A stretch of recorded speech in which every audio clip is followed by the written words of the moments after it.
Hey guys, and how's everything going? Welcome to the video today.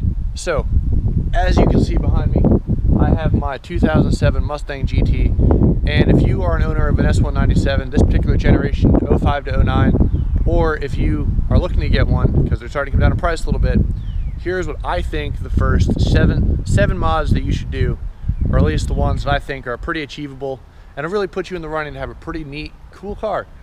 So it was pretty hard for me to only pick 7 because I've got a lot of mods. If you look down in the description below, you will see my entire mods list of everything that I've done to this car. But without further ado, let's go ahead and get into what I think the first 7 mods that you should do to your car. Really 5, and then kind of 2 bonus ones if you have the money or anything like that. But the first 5, so we'll say 5, are definitely achievable. All right, so I would say without a doubt, the number 1 first mod you should do is an aftermarket exhaust.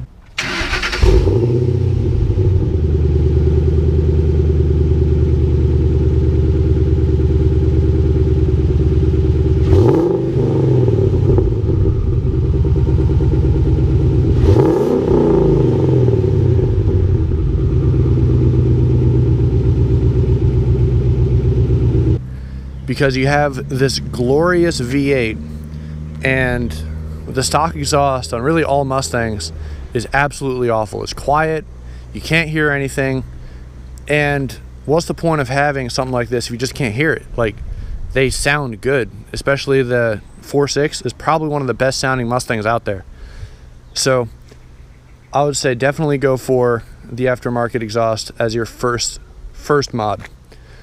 As you can see, I went with Borla. I think they sound really good. You can also, there's a number of other ones. It's almost hard to find one that doesn't sound good, even straight piped all the way. It's a little obnoxious, but I still think it sounds pretty good.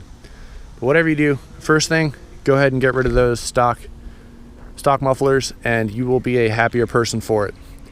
It'll make the investment completely worth it, because every time you get on it, you'll know it, and so will everyone else around you. It's awesome. All right, guys, so number 2 on the list is definitely, as it should be in every vehicle, cold air intake. So the stock Mustang intake really doesn't allow that much airflow very well. It does all right, but it's pretty well known that if you get a cold air intake, you're probably going to pick up around probably 10 to 15 wheel horsepower. And especially because they don't really cost that much, I would say it's a great buy. So number 2 on my list is a cold air intake. Now my setup's a little bit different because I have a turbocharger on my car. So with that, it doesn't really need a cold air necessarily in the same kind of way that most cold air intakes would like separate the rest of the engine bay. Also, I don't think I could fit one in that particular way into my car because of how everything's set up. But because I have an intercooler, I really don't need that, and it kind of brings everything back down to outside at temperature anyway. But definitely cold air intake would be my number 2 to choose for a top Mustang modification. All right, guys, so we talked about exhaust, we talked about intake. Now that we got the car free flowing a little more air-wise, I think it's time to go ahead and look at some aesthetic mods. So as you can see behind me, and there's a video that I will link in here as well, I went ahead and installed the SR lowering springs. So that'll bring us to our next mod. The Mustang, without a doubt, especially from this generation, just comes too high. Like, it comes with a truck suspension. So like the rear wheel in mine had about an even gap, almost even higher than on the sides in the rear when I got it. And the front wasn't bad, but it was a pretty heavy rake, and I didn't really like the way it looked. So I went ahead and threw on some lowering springs, just 1.5 inches, nothing crazy. I don't really scrape over speed bumps or anything like that. Maybe a little bit, but just the bigger ones. But still, it does wonders, and it looks so much better with lowering springs. If you want to go all out, go ahead and get the shocks and struts and full suspension like I did. But if you just want to get that look for a little while, by all means, go ahead and get those lowering springs. So again, I went with the SR Performance ones from American Muscle. They're about 150 bucks, and I think they look absolutely amazing on this car. Just to round it out a little, they do help tighten up suspension a little bit because they have a slightly tighter spring rate, so your car is less likely to rock and turn and kind of handle like a boat when you're going around corners. But with all that I have on here, it handles so much better. You can't even tell it's a single or a solid rear axle is how much better it handles right now.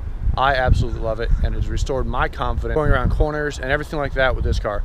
So I would definitely say number 3 would definitely be lowering springs. All right, guys, so as you can see, now we're at the front of the vehicle right here, and that's going to bring us to our 4th mod.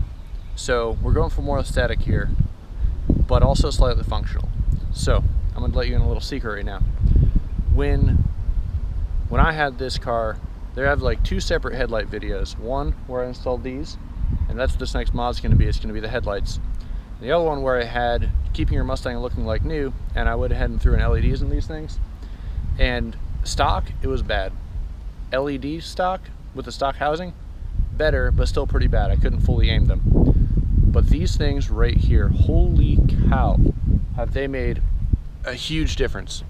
So the next mod right here, some kind of projector headlight.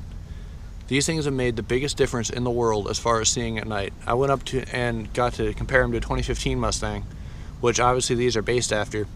And I have LEDs in here. They're like 9,000 lumen for like combined, and blew them out of the water. These things are probably the brightest headlights ever. And yes, I have them properly aimed so they're not going to blind anyone in oncoming traffic or anything like that. But by all means, I would say this is probably the best mod you can do for just safety in general and riding at night. And they make your car look absolutely amazing. Like, these are the best looking headlight in my opinion. There's some good ones out there, but for me personally, I absolutely love these things. So that would round out mod number 4. On number 5 on my list, I still haven't had a chance to do yet, but I would 100% recommend it, especially if you live in the South like I do. I'm in North Carolina. It is extremely hot in the summer. It's still getting there. We're only in like barely, well, I guess tomorrow for me is May 31st, but it's about to be June 1st. And it's not even full blown summer yet, but it's been like 90-degree days and up. And then the sun out here is ridiculous. So in order to help preserve your leather or whatever your interior looks like and everything else, all well as keep you cool when you're driving and everything like that, the next mod I would definitely say should be window tint. I'm going to be getting my car tinted real soon now. I'm going to make a video on it, but for right now it hasn't been tinted yet, but that would by all means be my suggestion as mod number 5.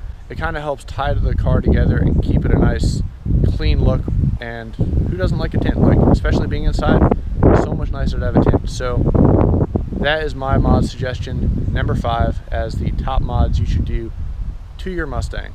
Remember I said I had 2 more bonus mods coming at you, but they're a little less feasible. Well, one's a lot less feasible than the other. You can probably guess what it is. But without further ado, let's go on to mod number 6. Number 6 is definitely, I would count in the running, but it's a little more expensive than the other stuff. But 100% definitely get new tires.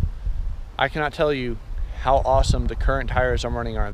They are the Continental Extreme Contact DWS, which is for dry, wet snow, and they live up to all of that. When I first got my car, it had, I think, BF Goodrich's on it, and they were getting pretty low, but they still had enough tread. But every time I hit a patch of water, anything, these things would hydroplane like crazy. They were definitely a summer performance tire, and I went ahead and switched over to the Continentals on the recommendation of a friend, and holy crap, they work so well.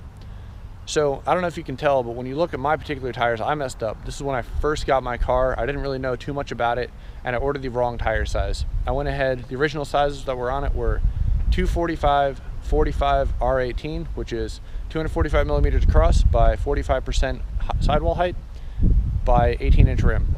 I got 225 45 R18, so they're running a slightly bit smaller than they should be, so they kind of don't fill up the wheel well all the way, and a few other things that are kind of messed up. So when you order tires, make sure you do it the right way.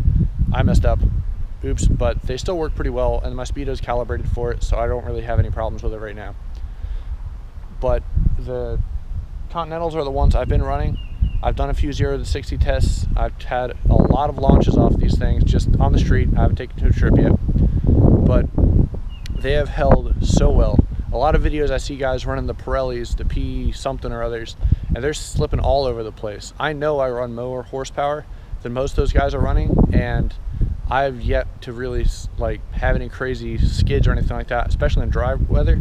Perfectly fine. Even in wet, I'll slip tires every once in a while, but dry, awesome. I've driven this car in the snow, and contrary to people say, it's been a little slippery, but it was not bad. It really wasn't. It held its own pretty well.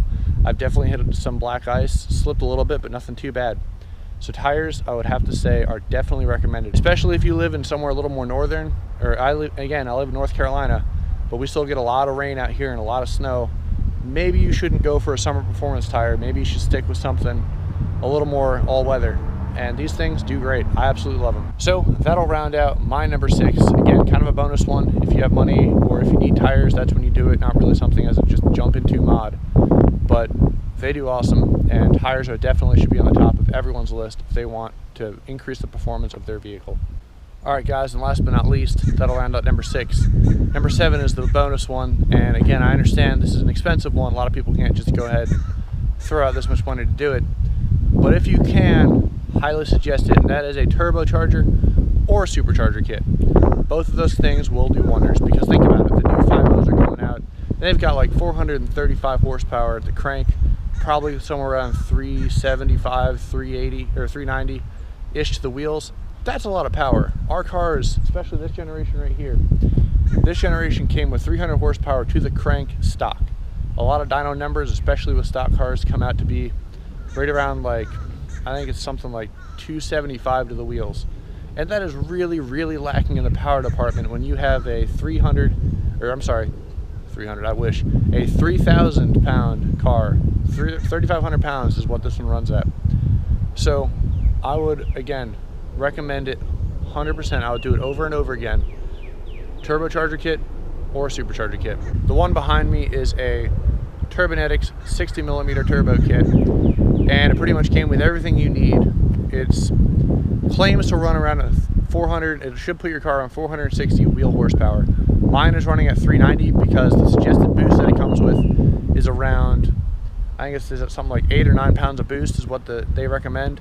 My motor's getting a little bit higher in the mileage, so I don't really want to keep running that. So right now it's around 390 horsepower to the wheels until I can get the motor built, and that is the next thing that I plan on doing to this car, like motor-wise. Aesthetically, I still have some work to do because there's some issues, but I think definitely getting the motor built is the next step for this car. But again, 390 horsepower, that's putting you right at coyote range right now, so at least you can keep up. You know what I mean? You're not going to blow any modified cars out of the water, but at least you can keep up, and for the price you're paying, it's not bad.